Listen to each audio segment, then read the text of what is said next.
ওরা আগামী দিন আহারামি জাহারামি গুন্ডামি মোস্তানি করছে। ওরা এখনো বলছে যে আমরা মোস্তানি করব, গুন্ডামি করব। মানুষের উপর আস্থা রাখে আর ভোটের আগের দিনে মানুষের ভোট দিতে দেয় না গো। এরা গণতন্ত্র হরণকারী নেতা। আমাদের থেকে ভয় পাচ্ছে, ভয় না পেলে ওই ধরনের কথা বলবে কেন?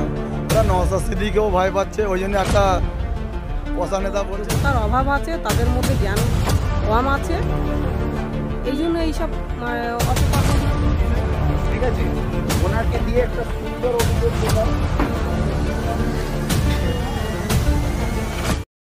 ভাঙড় 2 নম্বর ব্লক একেবারে ভাঙড় থানার সামনে যে কাঠের ব্রিজ আছে, সেই কাঠের ব্রিজে দেখলাম একাধিক আইএসএফের ফ্ল্যাগ ফেলে দেওয়া হলো খালে। কি বলবেন, এটা কি শাসক দল ভয় পেল বা এত হুমকি চুমকির পরে তারপরে ফ্ল্যাগ ফেলে দেওয়া হচ্ছে? কি বলবেন? শাসক দল ভয়ে এই কাজ করছে। ওরা আগামী দিন আহারামি জাহারামি গুন্ডামি মোস্তানি করছে। ওরা এখনও বলছে যে আমরা মোস্তানি করব, গুন্ডামি করব। ওদের কাজ হলো এটাই। ওরা ফেলাক কেন, শুধু ফেলাক ফেলে দিয়েছে, মানুষকে জানলি ওরা ছেলে খেলা করছে। তবে ওরা ভয় পাচ্ছে, ওরা ভয় পেয়ে গেছে। দেখুন না, ভাঙড়ে আগামীতে আমাদের 21 তারিখ প্রতিষ্ঠাতা দিবসে আমাদের জেআরের লোক দেখে ওদের আরোয়া কেঁপে গেছে।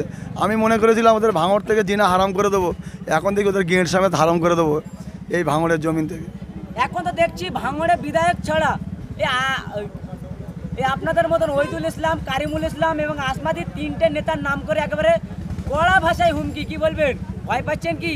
দেখ, ওরা তো আমাদের দেখে ভয় পাচ্ছে, ভয় না পেলে ওই ধরনের কথা বলবে কেন? ওরা নওশাদ সিদ্দিকীকেও ভয় পাচ্ছে, ওই জন্য একটা পচা নেতা বলছে না যে ওকে রাস্তায় ফেলে টেনে মারবো। ভয় পাচ্ছে বলে সাধারণ মানুষ ওদের পাশে নেই। ওরা আগামী দিন কি করবে ওদের মাথায় কোনো কাজ করে না। ওরা এই জন্য গুন্ডামি মোস্তানি করছে, আর ওদের কাজটাই গুন্ডামি মোস্তানি করা কাজ।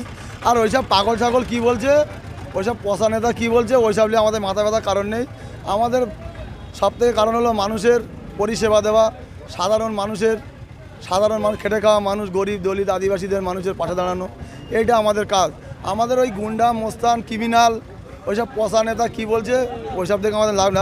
তবে ওদের মাথাটা পাগল হয়ে গেছে, ওদের জিনা হারাম হয়ে গেছে। আগামী দিন ওরা কখন কি বলে ভেবে পায় না। কি বলবেন, আপনাদের মতন নেতার ডাকে একটা বিজয়গঞ্জ বাজার এত বড় ময়দান ভরিয়ে ফেললেন, বা একেবারে মিনি ব্রিগেডের মতন একেবারে হাল করে দেখালেন? দেখো, এটা মানুষের ভালোবাসা। এটা আমরা তার 1 প্যাকেট বিরিয়ানি ধরে দেয়নি, কিংবা আমরা 1000 টাকা কি 500 টাকা দেয়নি।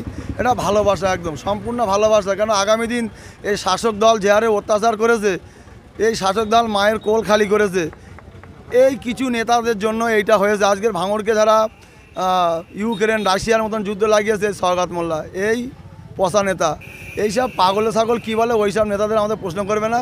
ওইসব নেতাদের জবাব দেবে আগামী দিন আমাদের বুথ সভাপতিরা। ওইসব নেতাদের জবাব আমার মুখে শোভা পায় না। আমি এখানে বলে দিচ্ছি, আগামী দিন আমাদের বুথ সভাপতিরা এরাই ওদের যোগ্য জবাব দেবে। আর সাধারণ মানুষ ওদের জবাব দেবে, ভাঙড়ের মানুষ এর জবাব দেবে। 2024-এ তৈরি দেখেছে। এই আমি বলেছি একটু যে 2024-এ লোকসভা কাঁপাবে, মানে 2024-এ দিল্লি কাঁপাবে, ওদের আরোয়ায় ঘা পড়ে গেছে। তা যাই হোক ভাই, ওদের জিনা হারাম হয়ে যাবে। ভাঙড়ের মানুষ ওদের জিনা হারাম করে দেবে গণতন্ত্র প্রক্রিয়ায় খুব তাড়াতাড়ি। লড়াই জারি থাকবে কি?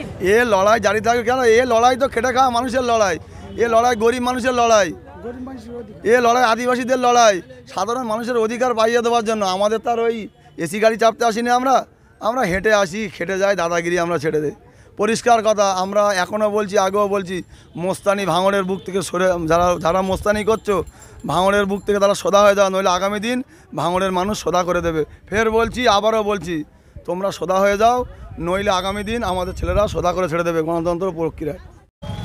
ভাঙড়ের মাটি হারিয়েছে ক্যানিং পূর্বের বিধায়ক শওকত মোল্লা, কিন্তু আবার সেই শওকত মোল্লা আইএসএফ নেতাদেরকে প্রকাশ্য চ্যালেঞ্জ করছে, আবার আমরা পুনরায় সেই ভাঙড় দখল করব।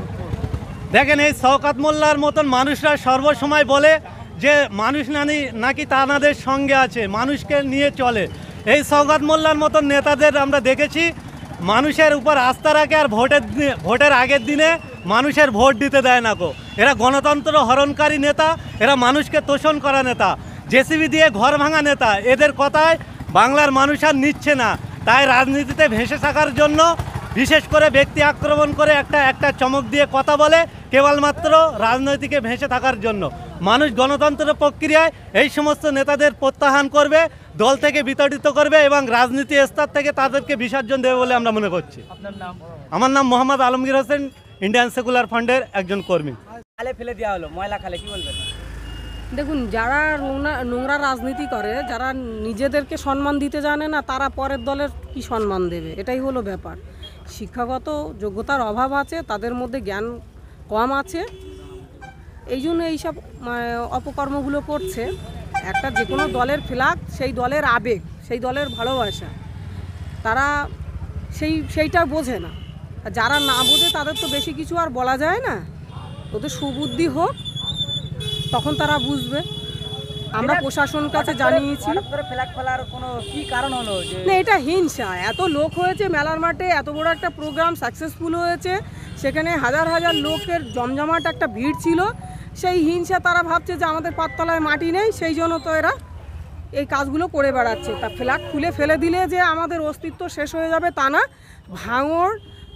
ভাঙড়ের মানুষ আইএসএফকে ভালোবাসে, মানুষ আইএসএফের পাশে আছে। ওই শাসক দলের যারা এইসব কর্মকাণ্ডগুলো করছে, মানুষ তাদের পাশে নেই, তারা ওই কি বলবো, ব্যর্থতার কারণে এই ভুলভাল কাজগুলো করছে।